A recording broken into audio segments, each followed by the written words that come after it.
Hi everyone here and around the world.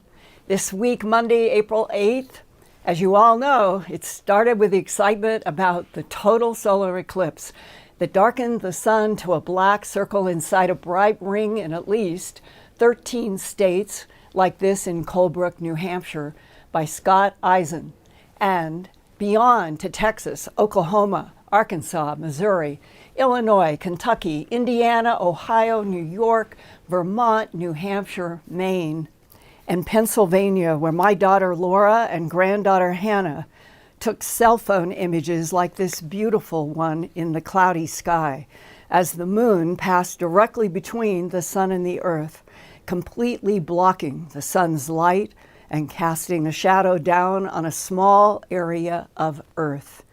In this case, it was in Philadelphia. This is the third total solar eclipse that I have seen, and this one was through TV and cell phones. The total eclipse I saw before now was in Idaho on August 21st of 2017 with this diamond ring flare, and before that I saw my first total solar eclipse in Reims, France on August 11th, 1999. There, I was in a huge open field, and when the moon's greenish-black shadow began to move across the tall grass, I started running with the shadow and yelling in raw joy at the overwhelming energy of the universe around me. That total solar eclipse was the last one of the 20th century in Europe. Also from the 20th century, here is one of the most important historic headlines that we all should celebrate. It's the Roswell Daily Record's July 8th, 1947 front page. Quote, Roswell Army Airfield captures flying saucer on ranch in Roswell region, close quote. That headline has been one of the only true news reports about UFOs in the past half century. And this summer on July 8th, 2024, will be the 77th anniversary of that honest headline. But the truth was soon followed up by this cover-up lie that same day back on July 8th, 1947, when the Roswell Daily Record had a sister news office, the Roswell Dispatch, that posted this follow-up headline, quote, Army debunks Roswell flying disc as world simmers with excitement. Officers say disc is weather balloon, close quote. The U.S. government, ever since then, has had strict policies of denial and cover-up about UFO advanced technologies. But there have also been whistleblowers from military, aerospace, and intelligence operations over the past 77 years since World War II, who have whispered to some of us truth hunters that advanced extraterrestrial and artificial intelligences are operating UFO craft that have been seen and reported for decades all over this world. This illustration from March 20th, 1950 is by airline pilot Captain Jack Adams flying over Stuttgart, Arkansas, with First Officer G.W. Anderson in a DC-3 commercial jetliner. Captain Adams sketched this, quote, flying disc that crossed the sky at an estimated 1,000 miles an hour in 1950. The round craft seemed to have windows on its outer rim and to have a blue light on top which blinked rapidly, close quote. 4 decades later, on January 23, 1983, the Welsh UK Sunday Express headlined, quote, strange debris out of the sky, close quote. The 1983 UK newspaper story had similarities to the American July 1947 UFO crash between Roswell and Corona, New Mexico. And that was where rancher Mac Brazel, walking in his cow pasture, found lots of weird, shiny silver foil, hard, thin rods covered with strange orchid-colored symbols, and silver metal pieces that would spring back to the original shape if bent or twisted. An astonishing sight greeted farmer Irwel Evans as he trudged across his fields to tend his newly born lambs. Hundreds of pieces of honeycomb metal sheets were strewn over an area the size of 3 football pitches, which is the size of a football field. Huge, twisted alloy plates, painted green on one side and gray on the other, lay in pieces everywhere. And in a nearby copse of trees, the top branches had been sheared off. Mr. Evans telephoned the police, and soon his farm at Llanilla, near Abersytwyth in Wales, was like a film set from a spy thriller. Police took away some large fragments of metal for analysis. A team of uniformed Royal Air Force men with plainclothes officers combed the land and nearby woods, using flashlights as darkness began to fall, and found oddly shaped metal pieces like this, as light as air, close quote. But which date? Farmer Irwel Evans knew it was in the first week of January 1983. He daily checked his animals late at night or early morning, and everything had been fine until maybe January 2nd or 3rd. And then Mr. Evans was shocked to find all the strange dark and silver metal pieces spread all over the ground and the grove of trees on his property that had all been cut off at the same height in a swath about 25 feet in diameter, assumed to be the diameter of the mystery UFO craft that came down there. All of this happened near the Welsh villages of Llanilla and Abersytwyth on the St. George's Channel of Wales, only 6 miles apart and about 125 miles west of the large city of Birmingham, England. The farmer said there was no debris anywhere the night before he found hundreds of pieces of honeycomb metal foil strewn over an area the size of a football field. No one in the close-knit Welsh community heard a plane that night. Nothing unusual showed up on Royal Air Force radar scanners. Mr. Evans, the farmer, who was 29 years old then, runs his 260 acres single-handed. He said, quote, "Whatever tumbled from the sky broke up on impact. It must have been a fair size. Wreckage was scattered across 4 fields. Had it hit a building, there's no doubt the devastation could have been terrific. It must have come down the night before I found it, for the area was clear in the afternoon when I checked the flock.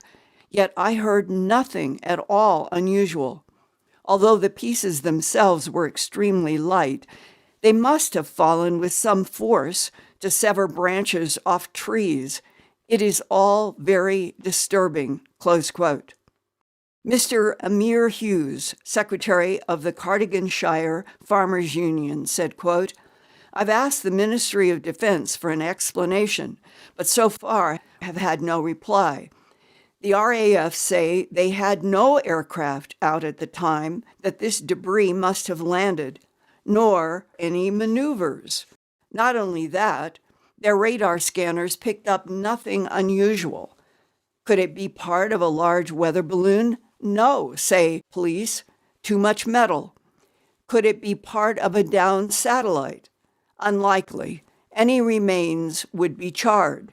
We have no explanation. It's baffling," close quote.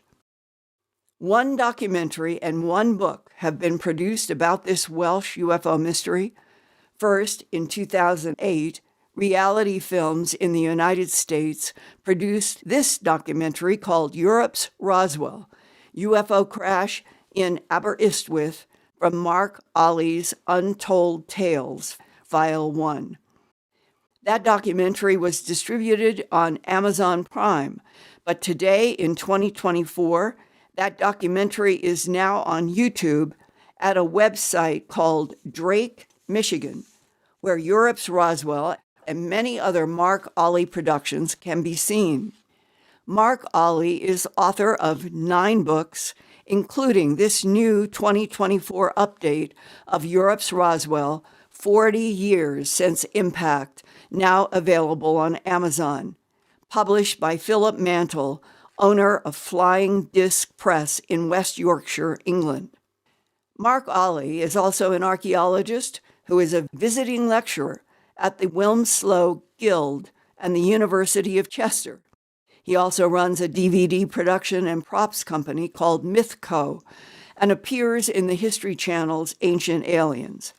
Mark Olly is a good friend of Gary Rowe, who runs a civilian UFO group in North Wales and was the original investigator of the January 1983 silent explosion in Llanilla near Abersytwyth.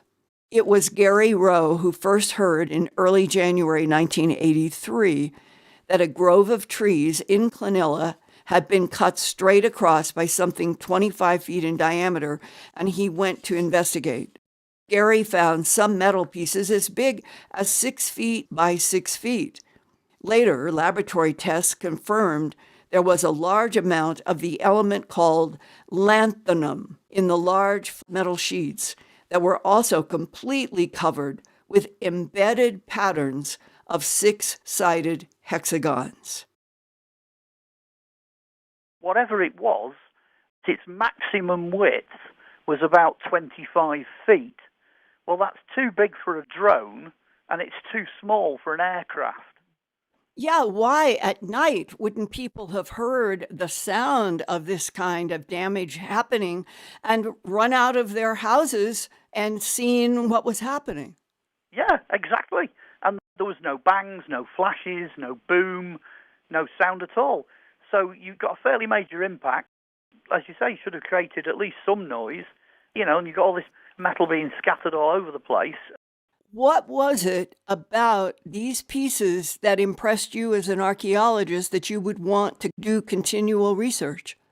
Well, as soon as you look at them, they are featured in the book. I mean, the book's a bit of a show and tell, so you get to see them. And as soon as you look at them, there's something not right with them straight away. As soon as you actually handle them and look at them and the weight of them, the colour of them, I've never seen anything like it in my life. So I was impressed really from the get-go. There was about 6 fragments that they managed to recover.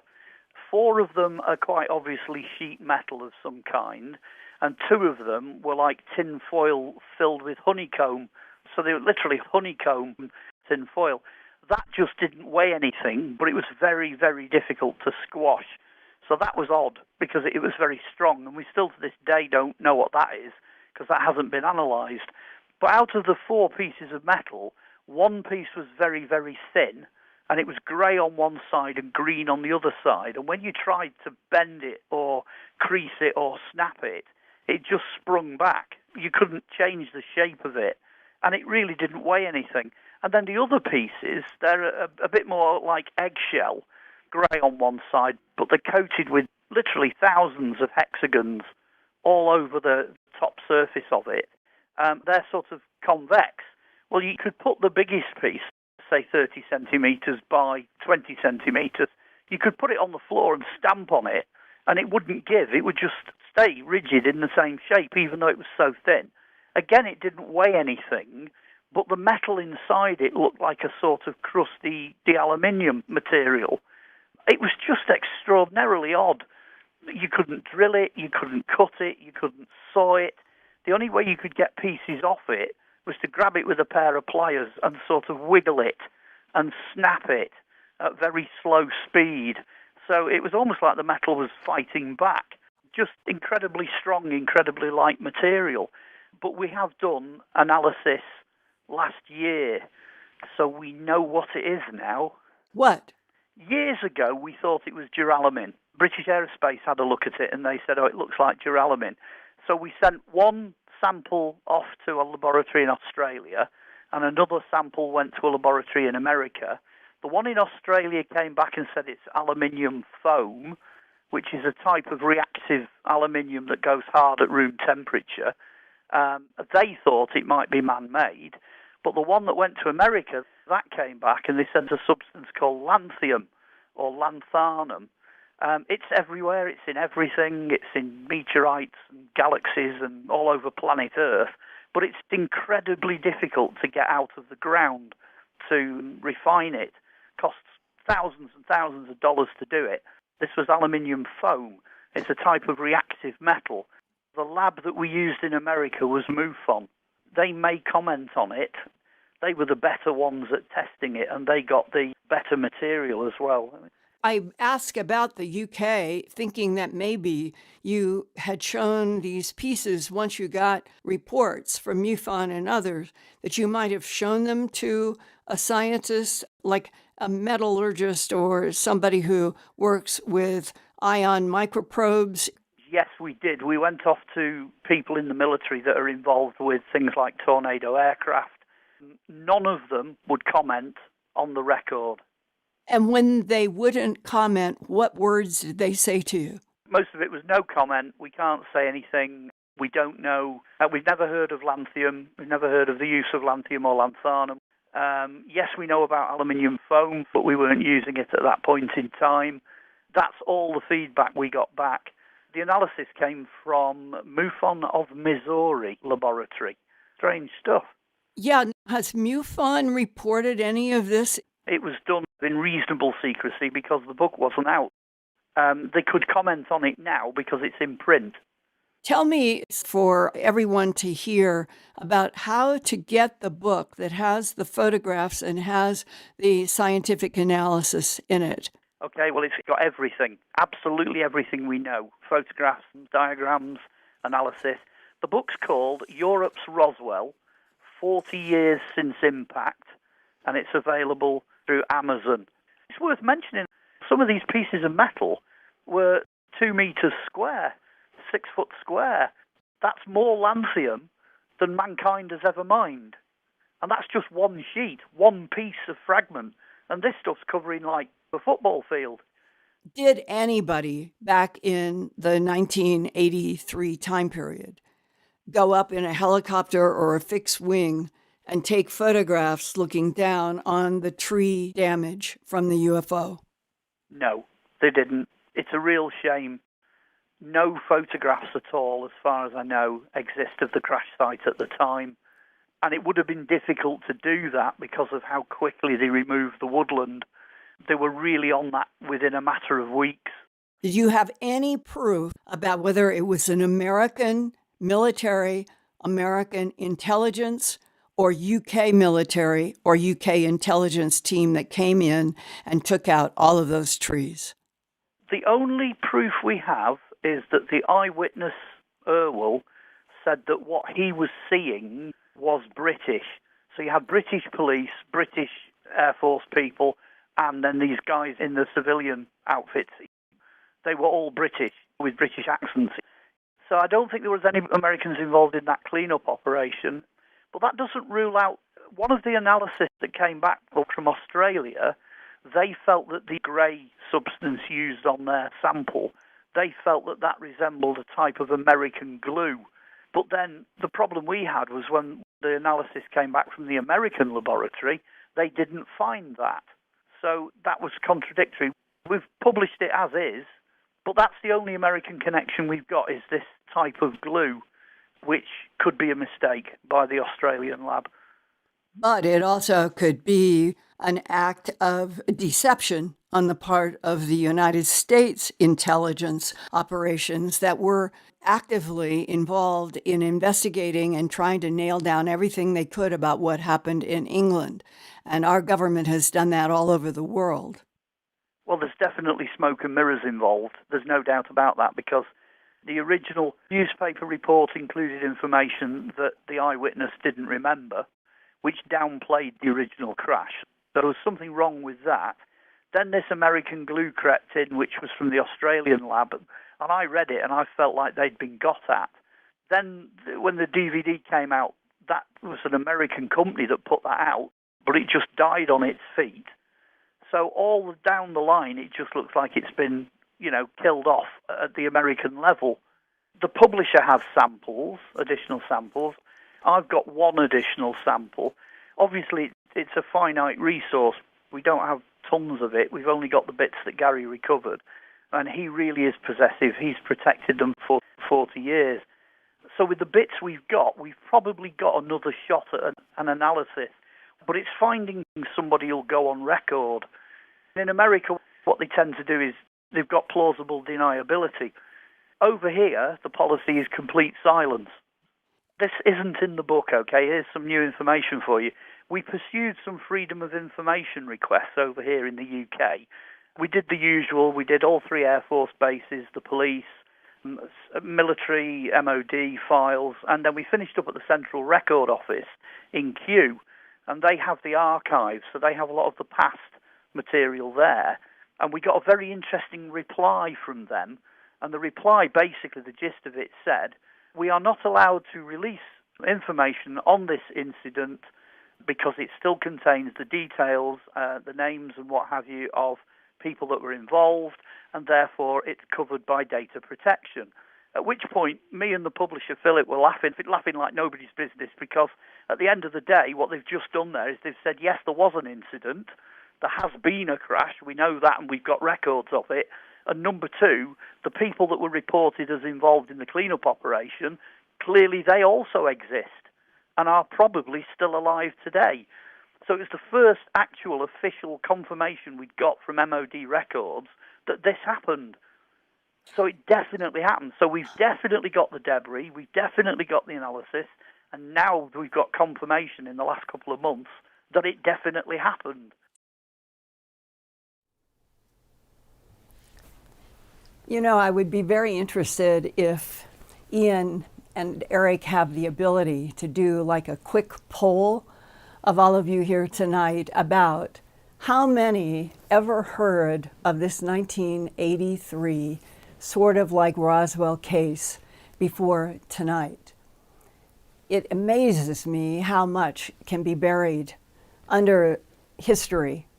And then we begin to understand that certain dates, certain locations, certain places seem to have more cross meetings of different types of craft.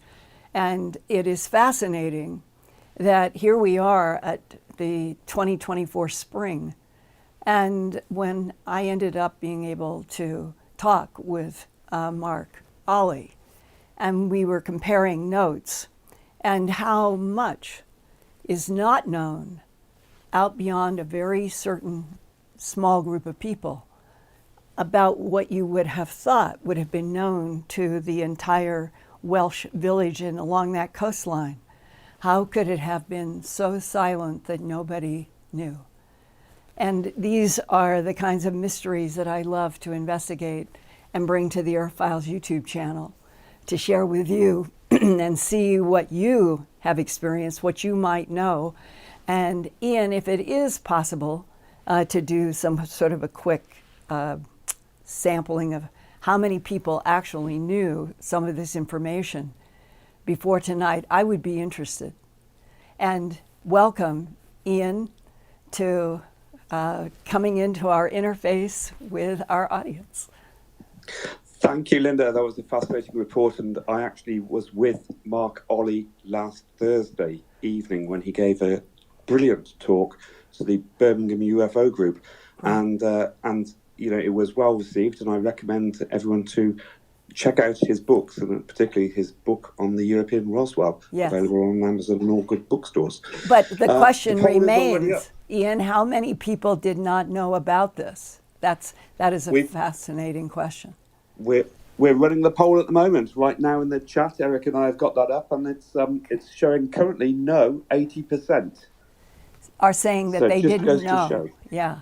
That's right. And there are also correlations as well to another Welsh case, which is a little bit more well known, the Pentic case. And I think you covered that one, where it seems a UFO was actually shot down, but there were teams that arrived to clear up afterwards and silence witnesses. Well, another thing that intrigues me, and I'd be very interested to know of our audience, how many have heard this. There have been allusions and sometimes straightforward statements over the last 40-some years for me of doing interviews with so many people on so many aspects of UFO encounters. And every once in a while, not very many, there have been references to something, structure or prints of six-sided, as if the hexagonal geometry played some role. And I wonder how many people listening tonight who may have technical backgrounds, or if there are people from aerospace who might have an insight about this whole issue of huge sheets, as Mark was describing. There weren't many, but there were a few that would be 6 feet by 6 feet, and they would be made with the embedded six-sided hexagonal pattern throughout, of which we saw 3. We saw the bluish one, the grayish one, and the brown one. So there were at least those 3 different colors.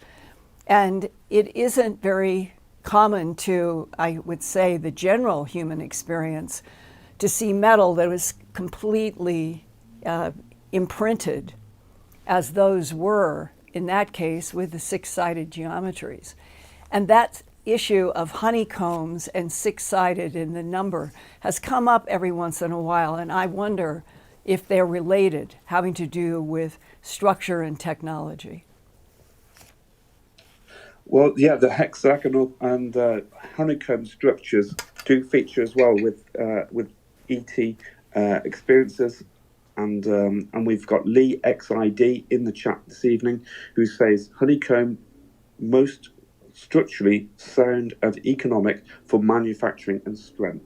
Yeah, and those are the same comments that I put in tonight's program, having to do with what would be the characteristics possibly of the foam aluminum, and that it gives a strength and it gives a compression ability that is much, much, much, much more intense. One of the comments made this time, and when we were talking about the bismuth magnesium, is that perhaps this material is made in a different environment to us on Earth, and is somehow more susceptible to damage when it comes to Earth, or has different properties which are exploited in the damage that they sustain when something happens and goes wrong, or however they end up splitting into a billion parts. I don't know the answer to the details, but I certainly can say that it has been people in aerospace and physics who have given me probably the best insights and the most information, and that it has to do with, we know that there are advanced technologies that are being used by other intelligences who come from other places in the Milky Way galaxy and beyond. That's a fact. I'm just going to lay it out like that. From my point of view, that's a fact. But then everything comes to a screeching halt when it comes to any of us understanding the truth of all the details and how much can be done other dimensionally by advanced intelligences that can take something out of this dimension into another and back and completely make structural and at the subatomic level materials that are beyond our understanding or comprehension, because as you were pointing out, they are able to do structure and technology and create outside of just what we know as the Earth, Moon, Mars environment. And how exciting it would be to be exposed to that kind of engineering, and the constant references to being able to move point to point, like the Alcubierre warp drive, and manipulating not only time, but all kinds of factors in a huge space like a galaxy, in which you are able to jump, not travel in a Euclidean line. You can jump to different places. And to me, this is the exciting part of all of it, is if we would just get past this strange, whimsical sentence that we're alone in the universe, and try to open up to the Earth and everybody, everything that is known about what is going on in the universe, and the craft that I know that we have, maybe we would stop wars. Yeah, certainly hope so. Taratina from Argentina says, Jesse Marcel's son told exactly the same about a piece of metal of Roswell crash that his father brought home that night.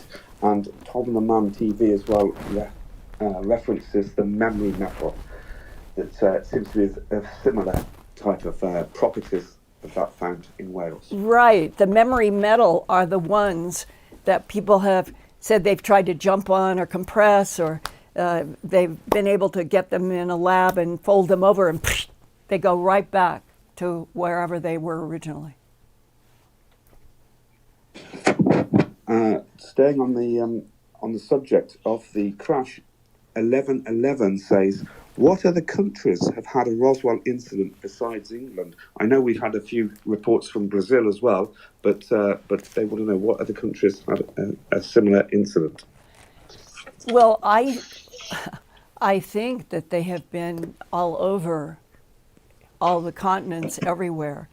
It's a question of proof and all of the physical data, but it is if you started with all of the abduction cases that Dr. Leo Sprinkle had at the University of Wyoming when I started producing A Strange Harvest, that John Mack, who I was able to talk with about many abduction cases, and where do the abduction cases always lead to? They always lead to going to a craft, to someplace, and often people are exposed to what they consider to be like magic in technology. And that is what I think goes on around the whole planet and has. So to say how many countries would have which experiences and how many at any given measurement of time, it's where do you want to start counting on the clock where extraterrestrial biological entities with a lot of artificial intelligent beings like cyborgs or robots, when do they actually start having an impact on the geophysical nature of our planet, genetically manipulating DNA in already evolving primates, that document I was shown at Kirtland, and that the big picture that would be wonderful to understand is how long has Earth been the subject of investigations, explorations, and how many places. I mean, I think certainly every continent, and then you break down, there are places that have more UFO experiences and abduction experiences, but essentially it's global. It's Arctic, it's Antarctic, it's islands, it's water, it's inside of mountains, it's down below the depths of the Earth, the whole planet. And that would also include the moon and Mars and beyond.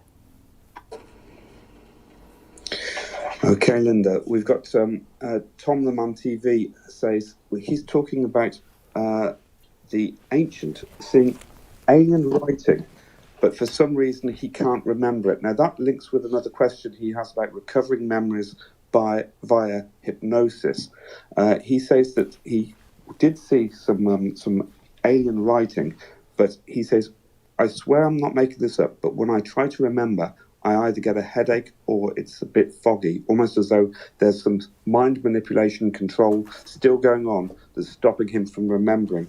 However, he does feel that when he looks at the writing, it reads, you are a friend, as though he recognizes it. Now, that goes back to perhaps your experience writing about Jim Sparks and seeing symbols that actually translate into whole sentences or whatever. Right. And he was being taught that by what I consider to be the progenitor grays, meaning they are biological, working with tremendous numbers of what we would call AI today, and that there are different layers of the progenitor grays. The one that wasn't specifically Jim Sparks' experience, but it has been other people. And that has been a tall, 7 to 8 foot, very thin, huge head being. And it seems to be the one that is overriding all the experiments that are being done by other Greys. Whitley Strieber has a very interesting and complex view of the Greys as well. And all of it heads, from my point of view, to a big question that I have been trying to get more answers in the past year or two. Is if over 278 million years, to pick a number has been given to me, for experiments and conflict between competing extraterrestrial civilizations in this solar system, including Earth, then what are the relationships of those non-humans to each other? Because we all have questions from an Earth point of view, looking up and out. What is it that all of these competing extraterrestrials have wanted in their experimentation of Earth and our solar system? And that's where you get into these difficult questions about the shape-shifting, and why is it that there have been these reports, Jim Mars and I had several that we would compare, where humans, whether it was a jungle or a desert or wherever it was, that whatever the non-humans were up to in terms of their agenda, they had the ability to shapeshift into the environment around them. And if you can shapeshift into an environment and you can be a desert or ice or water or whatever it is, why is that necessary? And it is a question of a presentation I'm going to be doing at Contact in the Desert. And that has to do with why do the non-humans use deception?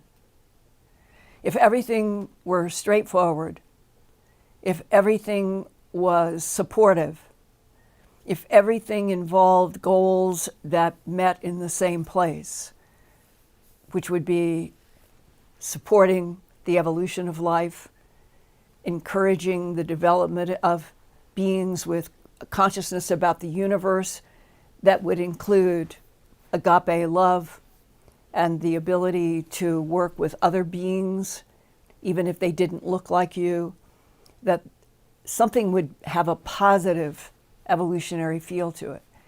And that's why I think that the whole issue of what kind of drama are we in, because nothing is clear, and it always has had this feeling that I used in several lecture titles long ago. It's like we're in a hall of mirrors with a quicksand floor. And why should interaction with other intelligences have any feelings of ominous or confusion? That's always puzzled me. And that relates clearly to the other huge, huge question. Are we in a holographic universe? Because it was made specifically to train and teach souls that recycle, to stay away from the dark and always go for the thought that dwells in the light. And eventually that may be the answer to this universe, because when you go back to Michael Talbot's book, all the way back to the end of the 80s, early 90s, and it's called The Holographic Universe, and he told Bud Hopkins, who told me, that the title, the information, everything was downloaded to him from extraterrestrials. And here we are now at 2024 with physicists, astrophysicists, and others who continue to put out pieces that we might be in a holographic universe. And well, how complex is it in this universe if there are multiple civilizations that don't even share the same goals and that end up manipulating genetic manipulation of each other? These are, to me, these are the big questions that I would love to know the answers to. That's absolutely right. And it always seems so confusing that there are these competing races. Some ETs are wanting to share information and give information, yet others seem to want to cover it up and stop people from talking about it or investigating it any further. And you just mentioned your talk coming up at the upcoming Contact in the Desert, and I just want to tell everyone in our audience I'm going to be posting the link in the chat and in the description below the video tonight about your upcoming talks at Contact in the Desert. You're not doing just that one, you've got several talks, I think, lined up, as well as panel appearances as well. Right. Yeah, I think I'm doing 3 sort of big subjects, and then there will be the panels and the handshakes and hopefully agape hugs, although that is becoming even threatened because the diseases don't seem to be dying down. It's like that if you go to a conference and you actually are exchanging handshakes and hugs, you end up getting something, even if it's called unidentified influenza. Are you there? That's right. And also, there's long chats outside at Contact in the Desert under the stars into the night. And that is one of the most fun things that I always associate Contact with. And I remember there was one particular conference where somebody had brought really good night vision glasses. And there was a group of us, and we stayed out on a side field of a hotel until 4 o'clock in the morning. And I remember I had to get up at 8 in order to get ready to do a presentation. But it didn't matter, because what I still remember to this day was we were genuinely puzzled by how many things were moving in these really good night vision glasses, meaning what were they? There were so many different speeds, and it was out of that one experience that I thought, wow, if you really had good night vision and infrared, and you set up and you had good cameras that could operate, there is so much going on in the skies that we don't see with our normal retina that it could evolve into a fascinating study that somebody might even publish. Would be. Well, down at Giant Rock, which is just down the road from Contact at Landers, they have at Contact, they run the expeditions out there with night vision. And I was there in 2016, I think it was, and we recorded several unknowns that we were able to view. And it was fascinating to see them in real time. But let's get past all of this cat and mouse stuff. I mean, here we are, 2024, working our way to the 2030, the scary number of what's supposed to have happened to the Earth between 2020 and 2030.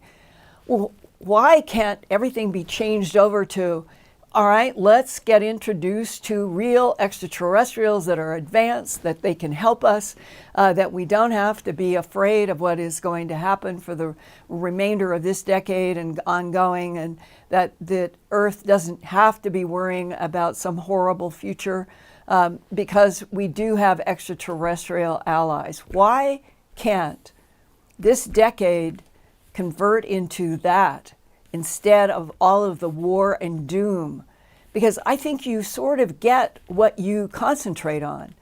And right now on Earth, it feels like every population everywhere is afraid, angry, attacking, or in war. How do we change that? And why can't we be introduced to non-humans who might help us all change to the good, to the positive? Linda, we've got the results in of the poll. We had a poll completed, 350 votes, of which the answer, have you heard about Europe's Roswell before tonight? The answer no was 78% and yes was 21%. Yeah, that definitely matches what I would have expected, because I do think that the photographs of the hexagonal and all of those pieces, that if we had been introduced to that, let's say 10 or 20 years ago, it would have stuck. And it is fascinating that something that seems to me so physical, the hexagonal imprinted plates, for example, and that there have been efforts to find out what they are made of. And I'm aware of what a challenge sometimes, depending upon what you're dealing with and what labs have available. That I think, I know people have said to me, well, just go to a lab and find out what it's made of.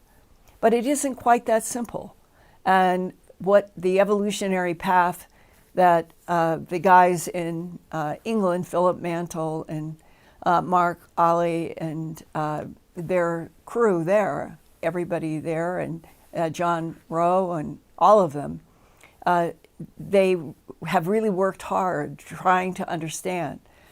But for anybody who is tonight in the Earthfiles YouTube channel audience, who might be a scientist, who might have a laboratory or has facilities, this is something that could help some of us who do have materials off and on that we would like to learn more about. And it isn't simple. It isn't like you dial up a number and you get an answer. It takes work and it takes a lot of time. But why would it be anything but something to be excited about and trying to do if any or all of us could work positively toward any kind of unusual material that anybody listening has, that they received from a non-human and they knew it was a non-human or whatever the circumstance. Getting laboratory tests are fascinating, and they often lead to other discoveries.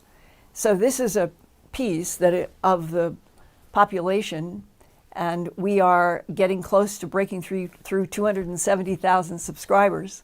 I hope if those of you here tonight who have not subscribed, you will. We like to do those celebrations when we break through certain numbers, and we're getting close to that kind of celebration. And it would be wonderful if we really had almost like a network that would grow out of Earthfiles, how to test certain materials and know that you were in a world in which it was responsible science and can be reported. And that's something every one of us could keep working toward. Okay, Ian. Linda, a question from Ram says, Linda, do you have any dreams lately that relate to your work? I have not been dreaming. I go through stages where I don't dream at all and would remember if I did. And then I think that for the most of my life, that when I have a dream and it stays vivid, vivid dreams have helped me come up with titles and sequences for things I've been working on in television or production. And I almost depend upon those dreams. It isn't anything that I do to bring them. It's that dreams somehow have always been woven into the work that I've always done. So that is a very positive. But occasionally, and it certainly was happening in the 2019, I will have something like what people in the abduction syndrome, where they say they'll have a vivid dream. I've waked up where I've seen fire coming out of a tree and out of the top of a building. And sometimes it brings me right out of bed to consciousness. It's so vivid, if it's that kind of a dream. And then is always the puzzle, because usually nothing that literal happens for real. A tree doesn't catch fire in your yard or a building with fire. But to me, when I have a vivid dream and it hangs around me, like you get up and some dreams you literally turn on a light and walk around, that they have that impact. Those are the dreams that seem to me that my soul and my intuition are picking up on something that I need to be aware of, alarmed by, warned by. And that's how I have looked at them. When you move over into the abduction category, it seems to me that I have felt with many people that I have interviewed deeply, like for hours, and have listened to all of the details, that you begin to feel that with the abductees, vivid dreams that hang around, that they're there, the parts of them don't leave a room immediately. It's communication. It's definitely communication through metaphors, physical metaphors, other things. But the question always is why? If telepathy is clear, then why is it ever necessary to come through in the dream stage? And anybody tonight who's listening who may be a professional in any of these areas, if you have any other insights, let me know, and I'll report it in an upcoming Earthfiles. But I think if you took it all, and Ian, I think I would like to ask you if you agree, that we are conscious beings in a conscious universe. And that's an important distinction. It is not an unconscious universe, it's conscious. And that everything with consciousness in this universe is interacting. And therefore, it makes sense to me that depending upon what your interaction with matter is, with energy is, with light is, with dark is, you're going to have self-producing projections. That the soul, I think, has a lot to do with trying to help lives, and that it's complex. But if you listen to your inner words and you pay attention to dreams and not let them scare you, but teach you, make you more aware, then maybe it's all positive in the long run. Go ahead, Ian.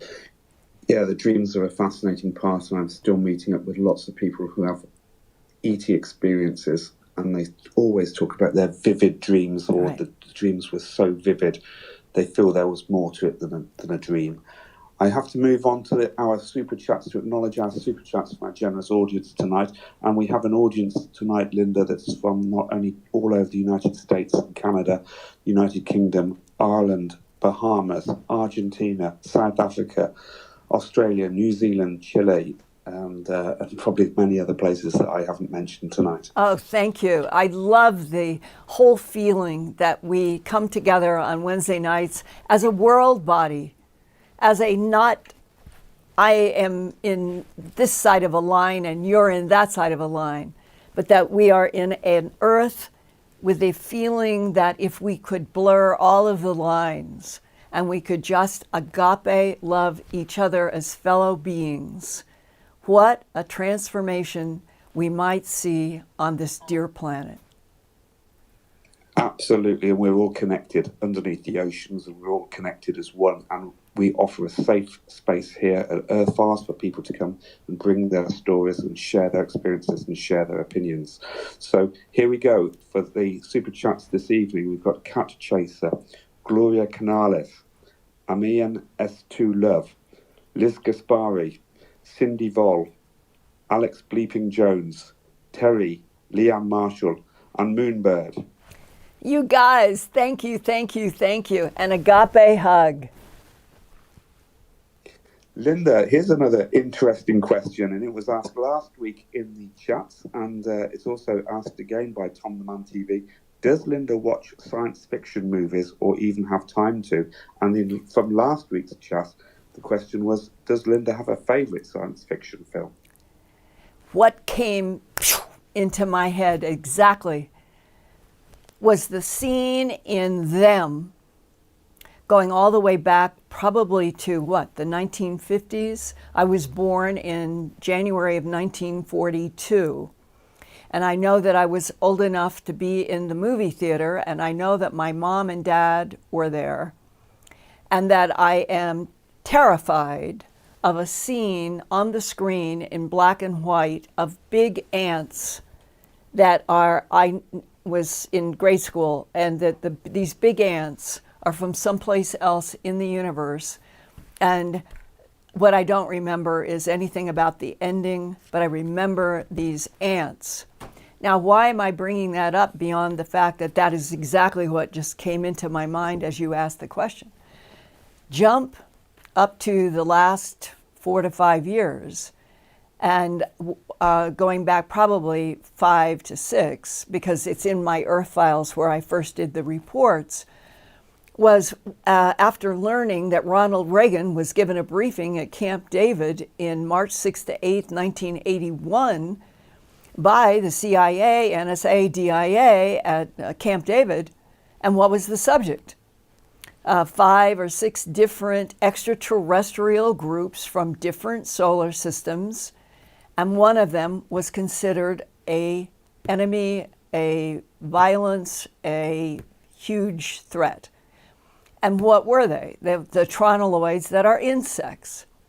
And I thought about, I remember when I was working on that, those particular projects 5 or 6 years ago, having to do with the Reagan briefing, that the same scene came into my mind about these big ants in the movie Them as a big threat on the earth.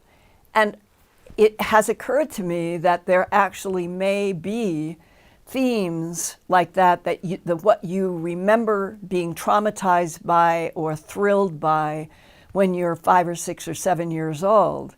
It may literally relate to other lives and other knowledge that you don't know then, but eventually, like in my world, it has become huge.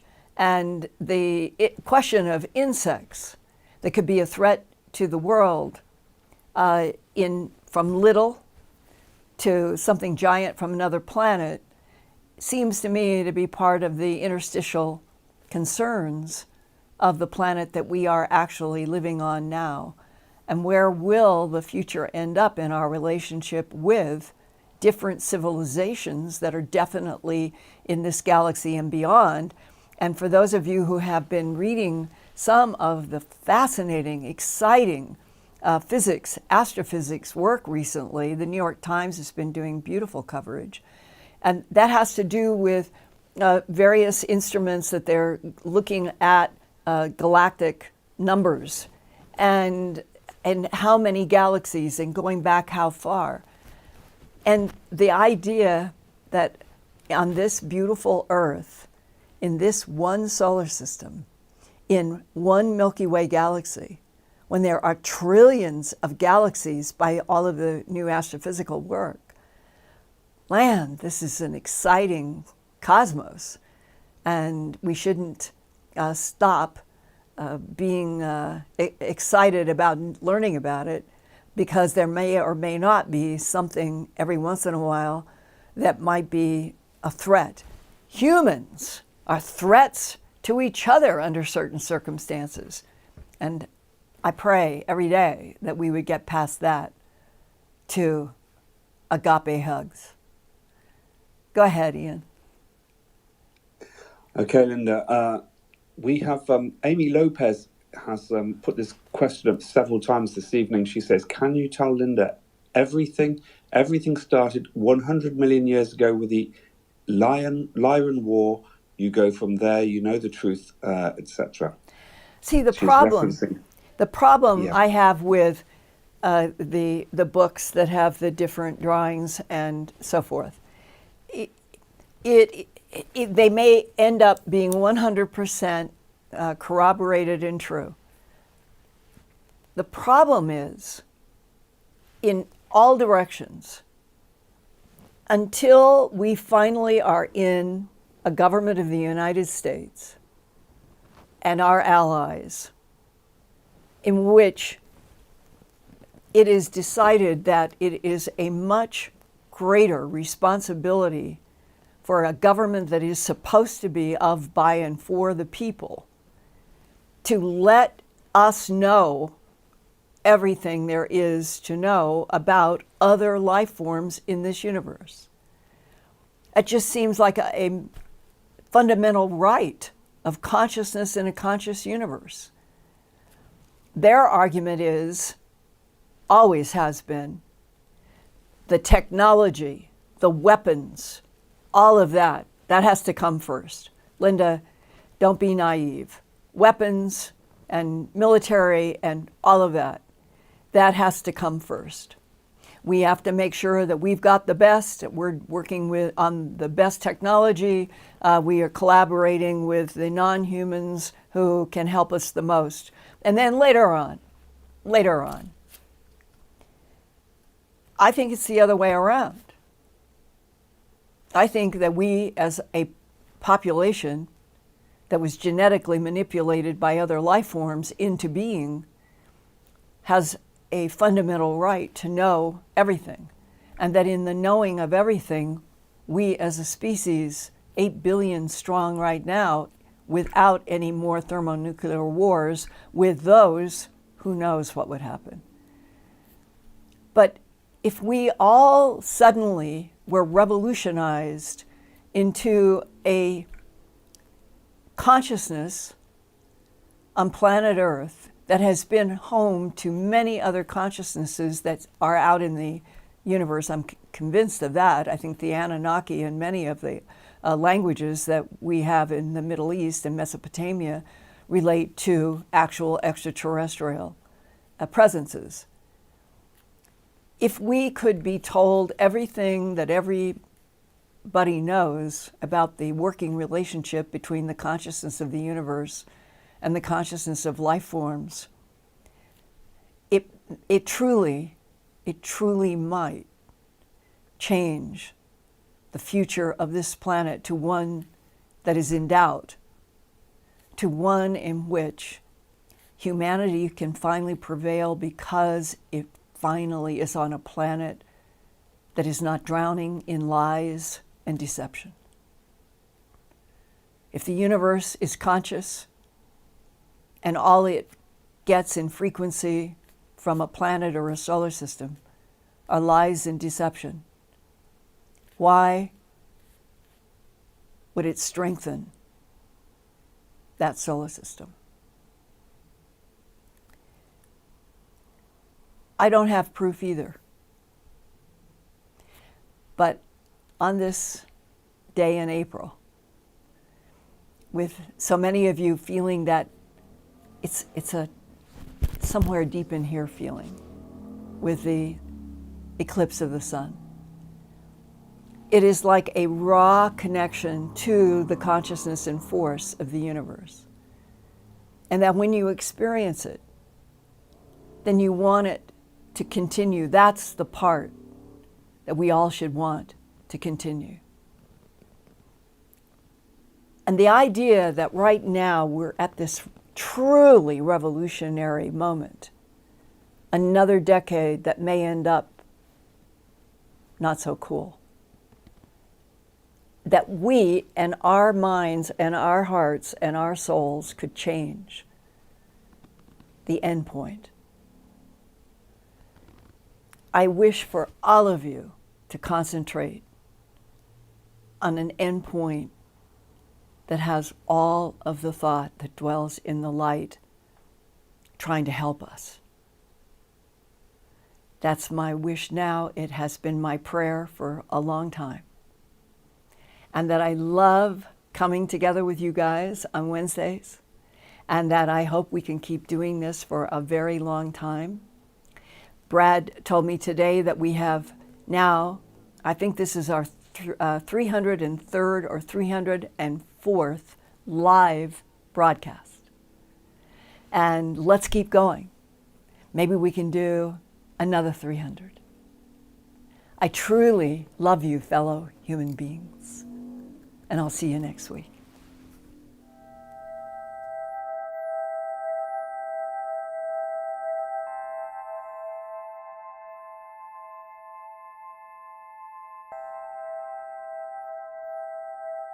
Turn on closed captions for YouTube videos by clicking the white CC button on the lower right. The default language for Linda's videos is English. If you would like to see the captions in another language, click on the white Settings button next to the CC button. Select Subtitles CC, and then select Auto Translate. Select a language, and the captions will now appear in that language. Sort of gone through, and they will hold their heads. I never had a cat do that before. And they'll pull against the comb, helping me get out snarls. And I think it's the best they've ever been.